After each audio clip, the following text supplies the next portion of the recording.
There from America, one of the toe-tapping numbers from last year's Junior Eurovision Song Contest, still going on repeat in my household thanks to the kids. JP, it was a lovely contest last year in Amsterdam. You managed to lose. Oh yes, it was lovely, but of course here it is better. I'm much. By better you mean you're not going to lose your car in the car park this year? No, amongst so many cars we had in Amsterdam, we were running around in the underground car park, and it took us about half an hour to find it actually. Oh, those delightful, wacky Europeans. We're getting them all here. Of course, JP, host of Radio International's Eurovision Show, joining us here on Castle FM Scotland for our Eurovision preview. JP, why don't you introduce our co-host? First of all, the ladies first, and this is Isanne. She's from the Netherlands, and she's a huge fan of the Eurovision Song Contest. And so, how are you liking the buzz here? I really love it. I really love it. Dreams to be here, and I'm here, so I'm very excited to be here. And so yes. Okay. Well, she is working as an interviewer with Eco Times right now. So, how do you feel of actually going to meet the young artists? It feels so good and so inspiring because they are so happy and they're following their dreams, and that inspires me to follow my dreams. So it feels good. Okay, and I love kids, so. We chat a bit later on. And the other guest we have is the main man. It's the guru behind this Junior Eurovision Song Contest. It's Fantis Oxelius! Maybe in disguise. It is Roman Keryk. He is the NTU, that's the National Television of Ukraine's executive producer of the Junior Eurovision Song Contest 2013. That's a mouthful. Hello, Roman. Hello, how are you? Everything is good for us. We are doing show biggest in Ukraine. We have more than 600 fixtures. We have millions of cables and everything. And for now we are doing rehearsals, last rehearsals before the recording and the show. So Roman, obviously, for people who know Eurovision, Junior Eurovision, they'll know a bit of the history, but this is the second time Ukraine have hosted Junior, and obviously you've hosted the adult contest before. What makes this one more difficult? First, EBU changed the rules for this year. We have 3 winners, we have a lot of changes for draw process, and at first we wanted to set very high standard of quality of everything and very high standard of safety. So as for now we are doing this show to fulfill all standards of adult Eurovision. So what's your typical day? I mean, the job title obviously encompasses everything, but if somebody was to say to you, describe what you do at Junior Eurovision in just a few lines, what do you do? As for now, I'm just trying to answer all questions that I got for the day, millions of them, but from beginning we started to create a contest, we started to create a team, and it was like a very long process to prepare all art things, all opening interval acts and everything and everything. Have you got a question to Roman? Because I must say as well that yesterday Roman gave us a stage tour, and this was amazing. Tell us how you felt about that. It was amazing. I actually studied media management, and I focus on television production and research and directing in school. So it was very, very nice to see Roman giving us a tour and telling us about the technical side of the Junior Eurovision.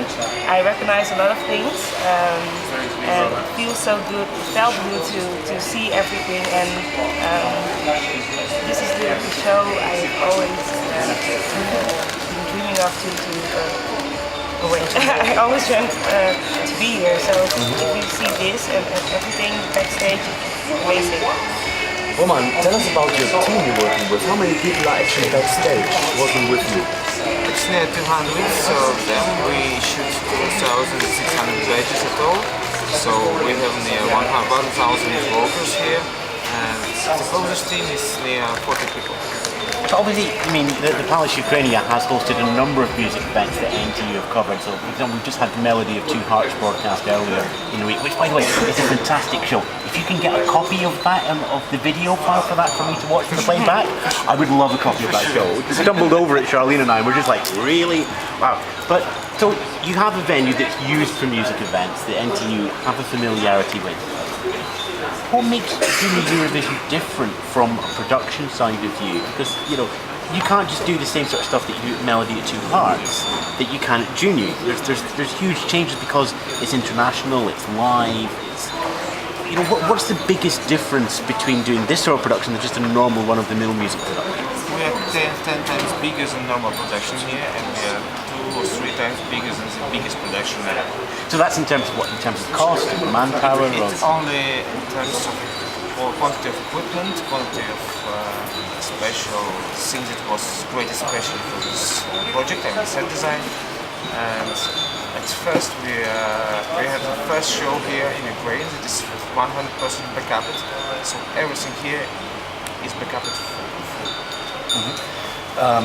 Roman, what for you is the biggest problem that you have come across in setting up this event? Oh, tell me it's Luke Fisher. The biggest problem. We had millions of them, but the biggest one was to change minds of our team to set the highest quality of the contest. It was the main problem. Of course, it's a huge live show that you're going to have out on Saturday, and what happens if something goes wrong? Have you got a plan B? What will happen if power is cut? We have plan B and plan C for all chains in this process. At first we have backup generators for our backup generators. At second we have doubled all signal lines, all satellite lines. We are using the biggest satellite antenna, 13 meters. It's really a huge thing.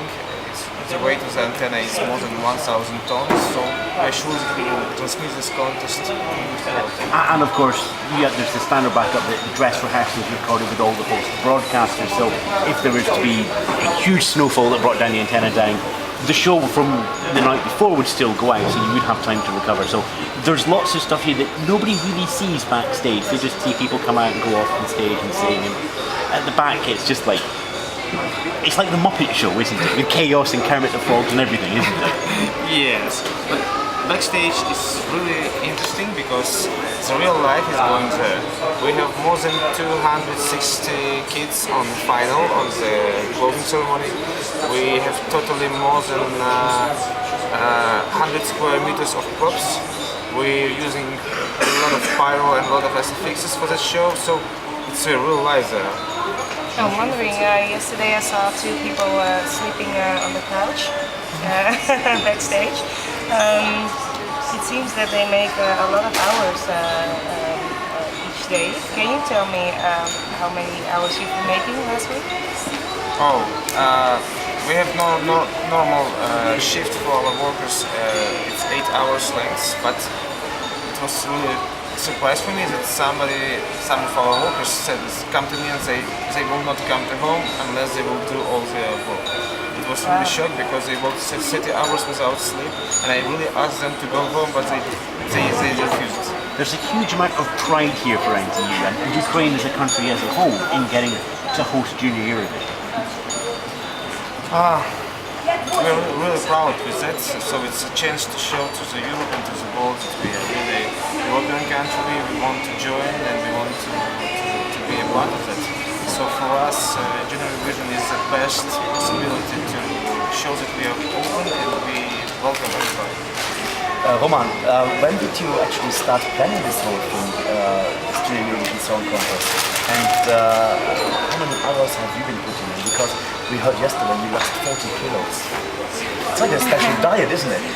Yes, I joined the team late. It was the 15th of September, but it was a huge work that was done before, a lot of preparations, and then I spent all my days and nights at NTU and then here to do this show. So as this goes out on air in the UK, we're about just over 24 hours away from the contest. If you're listening on JP's show, and the contest was 4 days ago, so you can listen again at junioreurovision.tv and rewatch the live stream. But set the scene a little, give us a little teaser. Tell us something we don't yet know about the contest. Give us an example. Tell us a secret. He wants a secret. There are a lot of secrets here. I know, just give me just one. One tiny. You can give me them all if you like, once you put the microphone off. Yeah, but just one. At first you will be surprised with some interval acts of beautiful host Zlata. She is preparing a really secret, huge show for 7 minutes. Second, we will have at least one participant winner of the previous show in the forest, and we will have secret guest here. And I can't name this person, so... Okay, hold just on. Can you waiting. tell if it's male or female? It's a secret guest. It's a secret guest, so it's not male, it's Dana International! I suppose you can say Conchita Wurst now as well, can't we? Yes, yes, it's kind of, yes. I signed the contract, I can't say it. Can you mime it? Could you give us a mime? Really? Wow. Wow. No, He's forgotten it's radio, hasn't he? Yeah. Roman, you mentioned Zlata Ognovic. She's, of course, Ukrainian's entry of Eurovision this year. She will be the host together with Timur. Yep. And how were those two actually nominated to go to host it? Why those two? It was really a strange situation, but there was no nominations. It just was a normal thing that we asked Timur because he's host for all Eurovisions, all national selections for Eurovision, and he knows about Eurovision the most. And Zlata was really our entry, and she showed the results last year. So, okay, Zlata and Timur, that's all. A follow-on question to this, Zlata had the big giant Igor in Malmö. Will Igor also be here? Is that not a secret? For this year, I can just try to say the secret thing that Zlata wanted to change the show for a more emotional sense. She wanted to show herself as a princess. So we will completely change the show and we will see another beautiful secrets, but later. I mean, But talking about those secrets, you know, obviously this is a song that was staged in Malmö at the Adult Eurovision Song Contest. Is it a case of what we're seeing now, what we will see on Saturday with Zlata singing? I'm assuming she's singing Gravity, not Konkushka Jai, yes? It's also a big secret, but okay, I am on the road. There we go. Problem. But is it a case of this is the presentation that NTU would have liked to have done at Malmö, or you knew that this is a presentation that you could never have managed at Malmö because of the considerations of the 3-minute slot and SVT's requirements? Oh.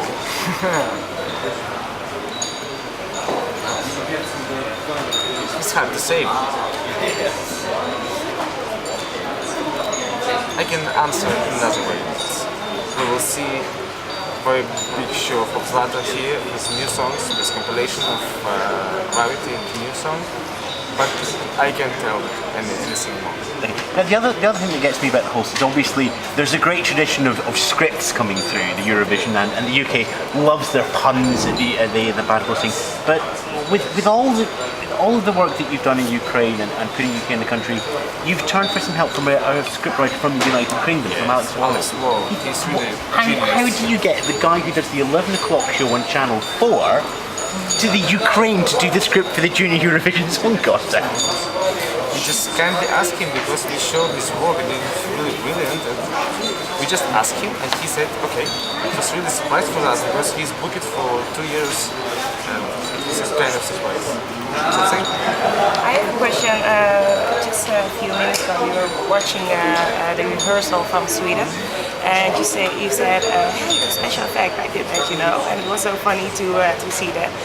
What's the most favorite part of the show for you? As for me, I think it's performances of our participants because it's the main thing of the show. So we are doing most work and our pleasure is coming from this song. So the main thing for us is our participants, and the second part is going to be opening because it will be really magic, and we will just try to connect magic with normal technical work. But if I talk about the special effect, is there a moment that some special effect really, I don't know, means a lot to you? Is there a moment? It's like a single 1 second in the show that you just go, that I am proud of. I think I think it's the first 12 seconds of the show. You will see. First 12 seconds. So when everybody's trying to tune the television in, oh, I've forgotten it started, and the web stream falls out. Actually. It's a special trap just for everybody to turn on TV set on time. Is it Peter Capaldi doing a quick cameo and his eyes? No, that's Doctor Who. Yeah. No. Roman, you are the top man of this event. Tell us how old you are. I'm 3. How old do you feel? I'm 12. Makes you feel young. Yeah, thank you. What gives you all this energy to really set up this whole thing and you seem to be very calm and there's a lot of things that still have to be sorted out until Saturday. What gives you the energy to survive through all of this? It's also a secret, but it's 2 days. You're coming to me, you're talking with me, and I get some energy from you. I'm giving my energy, so it's like you should see a smile on the face. Now on the radio you can't do that, but we have a video version of this, of course. Roman, we wish you all the best of luck. That everything goes very well on Saturday. Where will you be sitting? Inside the hall? I'm sitting. I have a place in front of house. I will see all cameras in time. I will have communications with all our chains, and I can do any special things that we need in emergency situation, but we hope we will have not. Yesterday we met your wife and your little daughter. When was the last time you saw them? Yesterday. Mummy, who is that strange man? But you know, I really had to laugh because your daughter got a badge. Yeah, her daughter is Anna. His daughter is Anna. Very and cute. What is the title actually on the badge? He gave her a nice title. What is it? Toys coordinator, a special title for the show for my daughter. What is that? Is that an A2? What designation on the badge is that? Technical S. It's an S. Toys coordinator. I like that. This is fantastic. I like that. Toys coordinator. Is your daughter basically animated to actually want to do this as well, to sing on the stage with the kids? She wants to. I said we will have a big party at Saturday. She will saw a lot of performances, and she said, "Oh, I'm not ready to sing there." It was like a surprise for me because I just asked her to come, but she mentioned that she needs to sing there. Maybe we can get one more secret out of you. I bet you can't. I bet you it's going to be an awkward pause. Yeah, it's fired. Which of the 12 countries singers actually songs? Have you got a favorite in there? Or a top 3, maybe? No. See, he's not going to do that, JP. This is how you do it. When we look at your iPod, which track of the 12 have you listened to the most? See, that's a better question. See, that's a completely factual thing, and he's not giving out an opinion, and he's not going to do the, oh, they're all my favourites. Do you need my answers? Yes! It's Celine Dion. Thank you.